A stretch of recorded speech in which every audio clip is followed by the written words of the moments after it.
지금 금융시장이 상당히 제 눈에는 위태로워 보인다. 언제쯤 대공황이 오겠는가. 전 세계가. 저는 2027년 플러스 1년 정도 생각하고 있습니다. 지금 주가가 막 S&P, 다우, 나스닥 연일 최고가를 막 경신하고 뜬금없이 암호화폐가 뚝뚝 튀어나왔어요. 곽수정이도 막 비트코인 사라 그러고 이더리움 사라 그런다. 우와 하고 달려가는데 가만히 뒤에서 보면 근데 돈은 다 어디서 났지? 다 빌린 거거든요. 그럼 이게 푹 무너져 버리면 큰 고래 한 놈이 돈 확 빼버리면 어떻게 될까? 그래서 워렌 버핏이 지금 현금 자산을 38% 들고 있대요. 예. 근데 버티고 있잖아요. 억지로. 미국이 답이 있나요? 기축통화지만 확 주저앉아야지 되는 타입이거든요. 제가 볼 때. 관세로 지금 버티고 있고 남은 건 전쟁밖에 없잖아요. 7월 말에 트럼프 대통령과의 관세가 협상이 끝났습니다. 잘 한 겁니까? 어떻습니까? 경제학자로 보시기에는 어떻습니까? 경제라고 하는 행동의 결과물은 늘 자본주의 시장경제 체제 하에서는 계약서라든지 하나의 징표로 등기가 되든지 안 되든지 하는 이 증거가 나오게 마련이지 않습니까? 혹시 증거 보신 적 있어요? 관세협정? 협의안 보신 적 없죠? 아직 뭐 서류 보통 트럼프는 막 들고 설명하잖아요. 설명하는 거잖아요. 우리는 아직 그렇죠. 뭐 설명은 없었죠. 문안 작성하고 뭐 그런 거 있죠. 그러니까 이제 그런 것 같아요. 정치인을 제가 이제 하이에나로 비유를 하거든요. 썩은 고기를 먹는 하이에나로 비유를 하는데 미국 정치를 제가 최근에 이렇게 비가 올 때 멍 때리면서 떨어지는 빗방울을 보면서 도대체 미국이 왜 저렇게 됐지? 트럼프라는 대통령이 당선이 된 거는 뭔가 신의 계시가 있는 거 아닌가? 뭐 이상한 생각을 막 하면서 민주주의라고 하는 건 상권이 분립돼 있잖아요. 정부, 의회, 사법. 근데 지금 의회도 이게 대통령 긴급행정명령 우리나라로 치면 긴급조치권의 발동이 돼가지고 난장판을 벌이고 있는 상황이거든요. 야단법석이죠. 그러니까 미 의회가 대부분의 통상정책의 최종 승인 기관입니다. 그러면 이게 잘 됐고 못 됐고 거기에서 미세적인 어떤 조정은 사법부에서 판단을 해주는 건데 사법부도 그렇고 의회도 그렇고 트럼프 대통령의 긴급조치 재정권에 대해서 이런 방구도 안 하고 있는 거예요. 그럼 이제 트럼프는 자기 멋대로죠. 비서들이니까 해? 그러면 하는 수밖에 없잖아요. 그러니까 전부 다 따라서 하는 거예요. 근데 합의를 봤다라고 이야기를 딱 했는데 모두 딱 우리나라 국회에서 자주 보시는 자 어떻고 저떻고 설명을 하고 숫자도 자기 마음대로 4천억 달러로 적혀 있었는데 5,500억 달러가 돼버리고 저는 이거를 이제 정치적 합의라고 표현을 제 나름대로 생각을 했어요. 국제조약도 아니고 합의도 아니고 아무것도 아닌 트럼프 대통령의 일방적인 행위에 의해서 만들어진 정치적 합의. 일본도 뒤통수 맞았다고 하는 게 자기들은 그냥 자동차세 15%만 추가되는 줄 알았더니만 지금 있는 2.5에다가 15%를 더해서 17.5%를 내야 되는 말인 줄을 몰랐다는 거예요. 일본이 그걸 뒤늦게 깨달은 거예요? 뒤늦게 깨달았죠. 서류가 없이 그냥 말로만 했으니까? 말로만 했으니까. 그러니까 이제 제가 드리는 말씀은 글로벌 리더십을 갖고 있는 국가 경제의 리더가 이런 식으로까지 국제 질서를 완전히 지금 깨고 있는 상황이거든요. 이 질서를. 그럼 이게 어떻게 될 것인가 라고 하는 게 이제 궁금해지는 거예요. 그럼 이게 뭐를 나타내는 징조인가, 전조현상인가, 대공황이 올 건가. 왜냐하면 대공황을 보다 보니까 1921년 간접세법, 그 다음에 관세법입니다. 1922년에 또 관세법이 나왔고요. 1930년에 관세법이 나왔는데 그게 스무트홀리법, 많이 아시는 법안입니다. 그리고 이제 2차 세계대전이 나고 공황이 나고 난리가 법석이졌는데 트럼프 대통령이 지금 이러고 있는 게 뭐 때문일까? 우리나라 이재명 대통령도 이제 미국 가셔가지고 협상을 할 건데 미국 쪽에서는 농축산물 시장 완전 개방됐다. completely open됐다. 이런 표현을 쓰는데 우리는 또 그렇게 안 받아들이죠. 우리는 또 그렇게 안 받아들이잖아요. 전혀 안 했다. 전혀 안 했다. 네, 맞아요. 반대죠. 네, 반대죠. 그러니까 이런 현상들이 벌어지고 있는 게 세상에 어떤 영향을 줄까, 문화적으로. 이게 이제 우리나라는 위험하다고 저는 생각이 되는 거예요. 왜냐 그러면 아이들은 어른이 하는 걸 보고 따라 하잖아요. 미국이 대통령이 저런 식으로 나가게 되면 일본은 어떤 식으로 나갈까? 그래? 그러면 우리는 우리 나름대로 그럼 생각을 따라야 해야 되겠네? 이유하고 꿍짝꿍짝 할 수도 있어요. 하나의 가설이지만. 그 다음에 한국도 저 모습을 보면서 젊은 친구들이 힘이라는 게 좋네? 정치라는 파워라는 게 가지면 가질수록 세지는 거네? 그러면 나도 문신색이고 힘자랑 좀 할까? 하여튼 별의별 생각이 다 드는 거예요, 머릿속에서. 최종적인 합의는 잉크로 딱 찍어내서 대통령이 사인을 하는 순간에 끝나는 거지 않습니까? 그 과정이 아직 안 지났거든요. 그냥 정치적으로 합의된 것처럼 이야기만 한 거지 완전한 문서화된 건 아직 아무것도 없는 것 같다. 그럼 이게 뭘 말하는 걸까? 앞으로 이제 어떻게 전개가 될까? 똑같이 15% 두들겨 그게 맞으니까 관세고 뭐고 다 좋은데 달러 약세? 상관없어. 왜 다 달러 약세가 되면 자국 통화 강세가 되니까 그것도 상관없어. 근데 트럼프 대통령 끝나고 난 다음에 미국의 리더십이 뭐가 될까? 저 리더십이 비게 되면 그 다음에 중국이 치고 올라올까? 영국이 치고 올라올까? 독일과 프랑스의 EU가 치고 올라올까? 이제 이 생각이 드는 상황이고요. 신기술의 시대가 분명히 올 거는 같아요. AI 시대가 지금 부글부글 끓고 있는데 AI가 어떤 방향으로 전개될지에 대한 이야기를 하는데 트럼프 대통령과 무엇을 안 했냐 그러면 AI 기술에 대한 지적 재산권의 문제에 관한 한 내용은 논의된 내용이 하나도 없는 것 같아요. 그래서 제가 표현하기를 관세는 연막탄이고 실제 수류탄을 집어넣을지 기관총으로 난사를 할지는 이제 지켜봐야 되는데 그게 뭔지 상당히 좀 궁금하다. 지금 미국의 경우 실질 소비가 완전히 얼어붙었습니다. 보통 이제 어떤 아이가 새 학기가 돼서 가방을 사달라고 하니까 작년에 쓰던 것도 계속 써라. 햄버거를 먹자 그러니까 점심 때 먹었잖냐. 소비를 계속 줄이는 거죠. 왜냐면 너무 비싸지니까. 모든 생필품부터 여러 가지가 오히려 미국 국민들이 지금 자기네 발등 찍었다고. 방금 하시니까 생각이 나는데 미국 중산층 가정의 싱글맘 그리고 결혼한 가정이 지금 어떤 상황에 있는가를 인터뷰한 내용을 쭉 특집 기사로 달았어요. 그 마지막 문장이 제가 지금 좀 가슴을 흡입해서 저도 미국에서 살아본 결과 중산층이라고 하는 사람들이 저축을 거의 못하거든요. 싱글맘인데 1년 연봉이 한 38,700불 정도 된대요. 코로나 때 정부 지원금으로 애기도 해가지고 2,000불씩 받은 게 한 6개월 되니까 그 돈을 좀 모아놨는데 갑자기 어머님이 아프시고 난 다음에 그 병원 비용으로 다 들어가 버렸대요. 그래서 지금 거의 돈이 없고 월세도 밀려있고 학교 애들 보내는 특별활동도 애들 못 보낼 정도고 그래서 이제 독백으로 쓴 거예요. 마지막 대목입니다. 나는 인생을 열심히 살아온다고 왔는데 도대체 나는 무엇을 위해 살아왔을까? 그게 그 따옴표 안에 들어있는 그 문구예요. 영어로 된. 그러니까 그 내용을 가만히 들으면서 아 미국도 진짜 힘들구나. 힘든 이유 첫 번째 학자금 대출 지금 이제 연장 안 해주거든요. 미국은 아시다시피 대학 들어가는 진학률이 한 32% 정도 되거든요. 근데 이 친구들이 중산층을 형성을 하는데 얘들이 받은 학자금 대출 연장이 더 이상 안 되고 꼬박꼬박 내야 돼요. 이제부터. 지금 이자율이 또 올라갔잖아요. 그러니까 이게 가처분 소득을 줄이는데 한 몫을 해요. 두 번째는 말씀하신 대로 관세 효과가 조금씩 나타나서 서민들이 사용하고 있는 물가 우리나라 다이소도 미국에 가 있는데 우리나라에서 1,000원, 2,000원에 팔리는 게 미국 가시면 3,000원, 4,000원 할 겁니다. 아마. 다이소 같은 쪽으로 간다 하더라도 소비할 수 있는 물가 수준이 예전과는 많이 다르다는 거죠. 그 다음에 세 번째는 세금을 갖다가 감세를 해준다고 했는데 중산층 감세를 해준 게 아니라 부자 감세를 해줬거든요. 그러니까 이 세 가지 요인이 돼가지고 소비자들이 돈을 못 쓰고 있는 거예요. 그러니까 트럼프 대통령이 하는 말이 그거예요. 기름값 떨어질 거야. 걱정하지 마. 잃어버리는 거예요. 기름값 떨어지면 차 운전하는 데는 상관이 없는데 나머지가 문제가 되는 거죠. 근원 소비자 물가를 계산해내면 미 연준이 근원 소비자 물가를 자주 보거든요.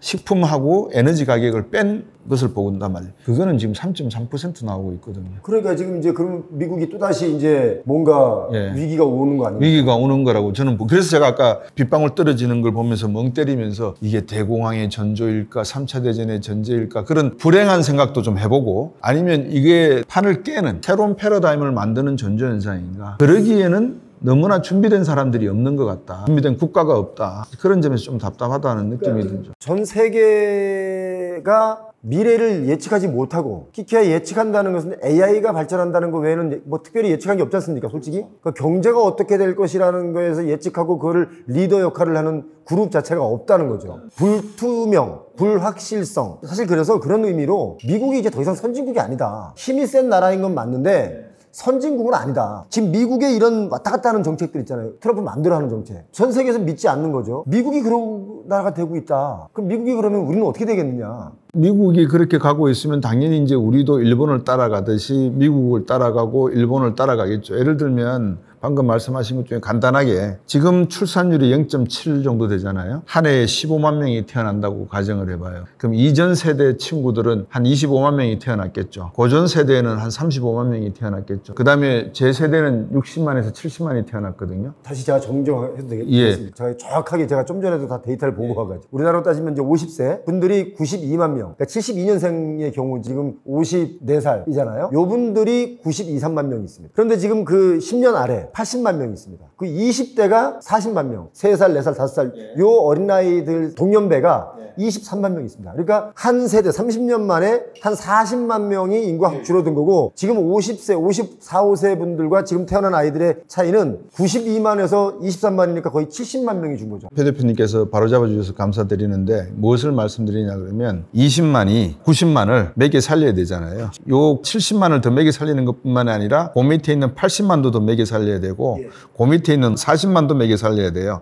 그러면 이 친구들 밑에 세대들은 지금 보장이 되어 있느냐? 보장이 안 되어 있거든요. 복지라는 단어를 갖다가 들이밀고 과거에 10년, 20년 전에 정치판에서 스칸디나비아 반도의 복지 제도가 어떻고 막 복지 이야기를 하잖아요. 그 복지를 이야기한 유럽 경제는 사실은 거의 지금 격하게 표현하면 죽어 있는 경제입니다. 2차 세계대전 이후에 유럽의 복지 모델을 우리가 받아들이고자 한 것은 70년대와 80년대 사이에서 받아들였어야 될 문제를 20년 늦게 가져와가지고 최저임금제, 소득주도 성장 이런 이야기를 하면서 복지제도 이야기를 해버리게 되면 시의적으로 맞지가 않는 셈이 되죠. 중심을 잡아줘야 되는 게 정치인들이거든요. 그래서 지역구가 나오는 거잖아요. 지역구 의원들을 뽑아주는 거는 지역의 민원을 잘 들어서 그거를 중앙무대에 들고 가서 당신들이 질의하고 법을 바꾸고 하라는 거 아니겠습니까? 근데 이 사람들이 그 역할을 안 하고 이제 자기 밥그릇 챙기는 시간이 된 거 아니겠습니까? 그러니까 대한민국도 그렇고 미국도 그렇고 미국 대통령이 지금 스테이블 코인을 만드는 건 대통령은 되는데 상원 하원 의원은 하지 마라. 이런 법안을 만들고 다니는 상황이 되다 보니까 결국 경제라고 하는 것은 정치는 경제 뒤에 숨어서 표를 의식해서 경제 정책을 만들고 법을 만들고 해야 되는데 이 친구들이 앞장서서 경제를 뒤쳐내 놓고 자기들이 마치 모든 세상의 선장인 듯 움직여 버리는데 그런 그만큼 세상을 움직일 수 있는 통찰력과 내공과 통섭과 지혜가 있느냐 이거예요. 없다 이거거든요. 제가 볼 때는. 그래서 세계 경제가 갈수록 어려워질 가능성이 크지 않느냐. 세계 13번의 대불황 대공황이 있었는데 모두가 전부 다 부동산 버블의 붕괴가 단초였다. 그리고 그것을 해결한 11건이 전쟁이었다. 이거예요. 이번엔 좀 다르죠. 다른 게 파생상품이 1980년대 나와가지고 금융툴이 좀 업그레이드가 된 거예요. 그래서 지금 예전보다 오래 가고 있죠. 지금 분위기 보면은 말씀하신 대로 해결은 둘 중에 하나거든요. 전쟁 아니면 자기 나라가 망하든지. 영국 보시면 아시겠지만 영국 요새 지금 푸드뱅크라고 들어오셨어요? 국민 6명 중에 1명이 지금 푸드뱅크에서 밥을 받아 먹고 있어요. 식생활 유지가 안 돼서. 근데 여기서 차이점은 아까 복지에 대해서 조금 말씀이 나왔지만 복지는 나라마다 틀린 것 같아요. 뭐 스위스, 핀란드, 네덜란드 이쪽은 잘 유지가 되는 것 같고 영국 이런 데들은 어슴풀에 잘못 갔다가 지금 엉켜버렸고 여기서 결정적인 게 말씀하신 부동산이 다 매개체예요. 부동산이 너무 펌핑된 데는 결국은 영국 지금 이렇게 박살나는 것처럼 우리는 지금 버티고 있잖아요. 전세 때문에. 전세가 그나마 완충 역할을 해줬는데 한계점에 왔잖아요. 왜냐하면 계속 세금이 몇 조씩 날아가니까. 그러면 우리들 것이 거의 끝물에 왔죠. 중요한 건 이제 미국의 입장인데 미국이 지금 누가 봐도 악동 뭐 이런 얘기 하잖아요. 근데 이 양반이 스마트 홀리법을 사랑하잖아요. 스마트 홀리법을 사랑한다는 건 뭐예요? 역사를 꿰뚫는다는 얘기예요. 저는 그렇게 봐요.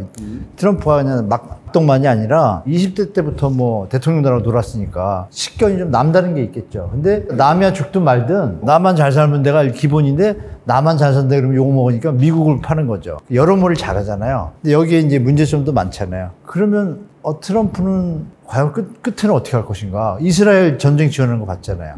폭격기 바로 날리고. 그러면 저는 곽 박사님 얘기하신 대로 전쟁을 일으킬 수는 있겠다라고 봐요. 어느 지역을 딱 정해가지고. 거꾸로도 여쭤보고 싶은 게 트럼프가 그렇게 안 하면 미국이 답이 있나요? 기축통화지만 확 주저앉아야지 되는 타입이거든요, 제가 볼 때. 근데 버티고 있잖아요, 억지로. 관세로 지금 버티고 있고, 남은 건 전쟁밖에 없잖아요. 브릭스가 또 만만치 않잖아요. 그러니까 미국도 옛날 같지 않은 거예요. 그럼 영국도 잘 나가다가 지금 찌그러진 것처럼 그 길을 가고 있는데, 금융툴이 너무 좋아진 거예요. 그걸로 뭐 양적 완화니 이런 단어도 최근에 나온 것들이고, 파생상품 나온 지도 이제 3, 4년밖에 안 됐고. 아시지만 역사적으로 돈을 많이 풀어가지고 안 망한 나라가 없잖아요. 이번에는 파생상품이라는 특이한 매개체가 우리나라 전세처럼 이걸로 지금 막 유지되는 게 보여요, 제가 볼 때. 그리고 산업자본주의와 금융산업자본주의 분명히 틀린데 이거에 대해서 고전경제학파들은 분명히 사회주의까지는 갈 수는 없지만 자본주의의 맹점에 대해서 제어하는 역할도 해야 된다라고 계속 주장해 왔는데 이게 갑자기 신자유주의로 싹 바뀌면서 물질 자본주의 쪽으로 완전히 패러다임을 바꿔놨잖아요. 한 20, 30년 사이에. 그러니까 그걸 쭉 가다 보니까 결국 이 문제가 터지고 있잖아요. 고정격장자든 뭐 신자유주의든 다 답이 없다는 걸 알아요. 그러면 그 끝은 저는 궁금해요. 세상의 논리라고 하는 건 너무나 단순화시키면 단순해요. 부동산의 어떤 파생상품 말씀을 하셨는데 이 금융이라고 하는 것은 이 안에 수많은 승객들을 싣고 다니거든요. 부동산도 싣고 다니고 주식도 싣고 다니고 채권도 싣고 다니고 이제 여기에다가 암호화폐까지 만들어놨어요. 그러면 이제 이 모든 금융이라고 하는 것이 질서 있게 유지가 되고 있는 컴퓨팅이 제대로 탁탁탁 체계적으로 만들어진 거냐, 무질서한 가운데 뭔가 질서를 찾아내려고 하는 거냐, 딱 놓고 보면 지금 전 세계 자본주의, 금융이 움직이고 있는 자본시장의 질서와 트럼프 대통령의 생각과 말이 너무나 흡사해요. 그런데 이런 무질서한 카오스 같은 상황 속에서 서브프라임도 한번 두들겨 맞아보고 1930년대 같은 실물경제에서 한번 또 두들겨 맞아보고 관세로 해가지고 또 두들겨 맞아보고 근데 이게 다 원인이 어디 있었냐고 보니까 부동산이었다는 거예요. 근데 말은 부동산인데 뒷배를 보면 다 금융이었단 말이에요.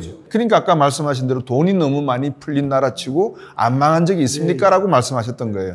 그러면 지금 여기다가 이제 우리가 암호화폐까지 추가를 시켜놨어요. 부동산 시장이 안 좋으면 그 다음엔 주식시장으로 가면 되잖아요. 그럼 주식시장이 막 붐을 일으켜서 좀 주가가 막 S&P, 다우, 나스닥 연일 최고가를 막 경신하고 또 조정한답시고 또 삐딱삐딱거리면서 살던 최고가로 가고 있는데 뜬금없이 암호화폐가 툭툭 튀어나왔어요. 여기다가 AI를 갖다 붙여놨어요. 그럼 많은 사람들은 와 AI, 와 암호화폐, 밈코인, 알트코인, 스테이블코인, 비트코인, 이더리움, 와 AI와 뭔가 연계가 된다. 곽수정이도 막 비트코인 사라 그러고 이더리움 사라 그런다. 우와 하고 달려가는데 가만히 뒤에서 보면 근데 돈은 다 어디서 났지? 다 빌린 거거든요. 그럼 이게 푹 무너져 버리면 일순간에 누가 손빠르게 큰 고래 한 놈이 돈 확 빼버리면 어떻게 될까? 그래서 워렌 버핏이 지금 현금 자산을 38% 들고 있대요. 지금 금융시장이 상당히 제 눈에는 위태로워 보인다. 그러면 미국이 플러그를 빼면 대한민국은 그 중에서도 하나의 플러그 아니겠어요? 미국은 플러그를 갑자기 빼더라도 우리는 서서히 빼는 게 나은지 왜냐하면 전세 제도를 없애려고 하는 시도가 있는 것 같아요. 제 느낌에. 그래서 그 전세 제도를 천천히 빼는 게 맞는지 아니면 금융실명제 하듯이 어느 날 2025년 9월 20일 공식으로 19일 날 발표해버리는 게 나은지 어느 게 낫습니까? 100% 천천히 해야 됩니다. 이번에 6.27처럼 즉시 시행하면요. 우리나라 자체 공황이 일어납니다. 여러 각도로 준비하고 있는 걸로 알고 있고 즉시 시행하면 바로 부동산 폭락이 온다라고 저는 확언하기 때문에 연차적으로 뭐 5년, 10년 텀을 두고 차근차근히 시장 신호 주면서 우리 저성장 인구 감소에 맞춰가지고 정부가 정책을 잡을 것 같아요. 제가 한문도 교수님이 질문하신 내용에 대한 답이 여러분들도 궁금하실 것 같아서 언제쯤 대공황이 오겠는가. 전 세계가. 저는 2027년 플러스 1년 정도 생각하고 있습니다. 2027이요? 예. 곽수종의 대예언 이런 말씀을 안 하시는 우리 곽수종 박사께서 잠깐만 정신을 가다듬고 다시 한번 생각을 해보시죠. 우리 저 곽수종 박사님이 어떤 분이냐면 IMF를 맞추신 분이거든요. 중요한 얘기는 27년 플러스 1년, 28년 요 사이라 이거죠. 1년 반, 2년 정도 남았는데 한국의 특히 강남의 아파트, 이 부동산 시장은 폭등을 또 할 수 있습니다. 그러면 그 폭등했을 때 산 사람은 알거지 되는 거죠. 뭐 노숙자 되는 거죠. 일본처럼 일본의 4조짜리 부동산 재벌이 지금 노숙을 하고 있거든요. 밥 딜런 아시죠? 예. 잘 아시잖아요. 예. 밥 딜런이 어디 사는지 아시죠? 뉴욕 빈민가에 살았습니다. 예. 그래서 진정한 뉴요커가 되려면 한대수 씨 말처럼 노숙자가 돼봐야지만 진정한 뉴요커라고 하듯이 서울커가 되려면 서울에서 빈민자가 돼봐야 됩니다. 암호화폐라고 하는 개념이 언젠가는 스테이블 코인이 지금 막 붐을 타잖아요. 여기에 스테이블 코인의 개념을 이해하시려고 그러면 미국 달러화가 1776년부터 지금까지의 종이화폐의 역사가 순탄하게 온 게 절대 아니에요. 여기에도 위조도 있었고 사기도 있었고 수많은 종이돈이지만 그런 질곡을 거쳤거든요. 근데 이 암호화폐는 이런 질곡을 디지털로 속여요, 남을. 그러니까 사기의 범위와 규모가 종이화폐보다 더 커요. 서브프라임도 그랬어요. 트리플 A 받지도 못할 걸 갖다가 트리플 A를 줘놓고 사기를 쳐가지고 결국은 망해먹었잖아요. 그러니까 스테이블 코인 같은 것도 그런 시장을 만들어서 이제 젊은 세대, Z세대, X세대의 자본까지 탈탈 끌어서 만든 다음에 그 다음에는 27년에 가만히 보니까 야 대만에 총통선거가 있네. 뭐 중국을 좋아한다 싫어한다 그래서 할 거고 시진핑이 연임을 하니 못하니 그럴 것 같고 중국 경제 저거 지금 두 나라 그러는데 내가 볼 땐 침체인데 좀 있으면 침체가 아니라 불황 아니면 저거 공항으로 가는 거 아닌가, 미국하고 뒤따 싸우는데 이렇게 저렇게 하다 보면 향후 1, 2년 뒤에 변곡점이 나타나지 않을까라고 하는 그 시발점이 제가 2027년으로 보는 거예요. 저도 고민인 게 브릭스 있잖아요. 예. 브릭스 이 친구들이 결속력이 점점 강해지는 거예요. 뭐지 이거? 그럼 어느 날 잡고 얘들이 다 같이 우리 이제 100% 그냥 우리 돈으로 쓸게. 이미 벌써 화폐 만들었거든요. 자기들끼리 실험만 하고 있잖아요. 어느 날 공표해버리면 어떻게 되죠? 머리 싸움이 치열한 것 같아요. 지금 제가 볼 때는. 근데 미국에는 아군이 별로 없어요. EU는 벌써 등 돌리고 있고 영국, 호주, 일본, 우리나라 뭐 이 정도 남았잖아요. 그죠? 미국보다 브릭스하고 만약에 유럽하고 손잡으면 게임 끝나네? 저 이런 생각이 좀 들더라고요. 유라시아라고 하는 판하고 아메리카라고 하는 판을 놓고 봤을 때 아메리카는 태평양을 끼고 발전을 한 그 역사가 있었기 때문에 지금 오늘날의 미국이 존재했거든요. 근데 지금 미국 트럼프 대통령이 하고 계시는 여러 가지 정책들을 보면 동맹은 시작이 아니라 끝이다라고 보고 이젠 다 끊어내기 시작을 하는데 일본이 지금 뭘 하고 있냐? 일본은 EU를 불러가지고 야 좀 와봐. 일본은 계속 지금 그 역할을 하고 있습니다. 지금 하고 있습니다. 그래서 EU를 불러가지고 우리 지금 그대로 있으면 안 되지 않냐? 미국이 저러고 있는데 우리가 뭔가 대책을 세워야지. 이거 미국식 따라가다가는 우리 경제도 망하고 너희 경제도 망하게 생겼어. 그러니까 미국이 망하더라도 저것끼리 망하고 저거 패권 다 잃게 만들어버리고 우리가 나중에 가서 점령권 하면 되니까 이거는 제 시나리오. EU하고 일본하고 힘을 합치자. 왜? 우리도 기축통화국이다, 아시아에서. 우리가 빚이 많지만 그 빚은 전부 정부와 국민이 들고 있으니까 대외 빚은 없다. 그러니까 우리는 아시아에서 패권국 아니냐. 유럽에서 패권국 아니냐. 그러면 유로화하고 엔화가 협작을 하면 유라시아 판을 먹을 수 있는 중장기 판이 나온다. 왜? 여기에 14억 인도가 있고 14억 중국이 있지 않냐.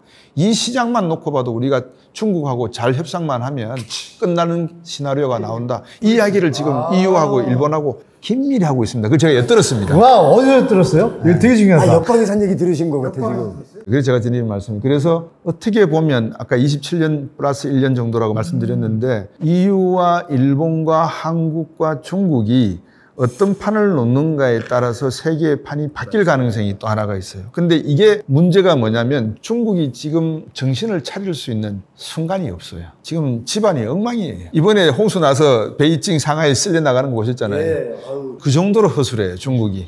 미국 친구들은 보는 거죠. 너희들 옛날에 저 아편 전쟁 때 대포 쐈을 때 팝콘 터질 때 알아봤다. 포탄을 쐈는데 보통 이렇게 포탄이 터지면 쇳덩어리가 이렇게 파편으로 튀져나가야 되잖아요. 근데 안에 옥수수가 들어가 있어가지고 옥수수가 팝콘이 돼서 나왔다는 그 정도로 허술하다는 게 중국인 거예요. 그래서 이제 중국의 리더십을 제가 아까 걱정했던 이유가 거기고 우리나라 경제와 왜 밀접한 관련이 있느냐. 한국은 이쪽 편도 못 끼고 저쪽 편도 못 끼면 안 되거든요. 그래서 이재명 대통령 정부 시절부터라도 정확하게 우리가 어떤 국가적인 이해관계를 가지고 전략적 포지셔닝을 써야 될 것인가 그거를 고민해야 된다는 말씀을 제가 드리는 거예요. 지금 전 세계적으로 지금 트럼프 대통령이 이제 막 흔들고 하면서 여러 가지가 복잡해지고 셈법도 복잡해지고 또 우리나라는 사실 끌려다니기만 했지 우리가 리더가 아니기 때문에 현재는 이 와중에 우리 박사님 말씀처럼 어느 쪽이든 편들다기보다는 같이 묻어서 좀 같이 우리 성장을 가야 되겠죠. 자, 머니인사이드 집까지 알고 싶다. 곽수정 박사님, 한문도 교수님 모시고 오늘 시간 함께했습니다. 귀한 시간 내주신 두 분께 박수를 보내면서 오늘 마치도록 하겠습니다. 고맙습니다. 감사합니다.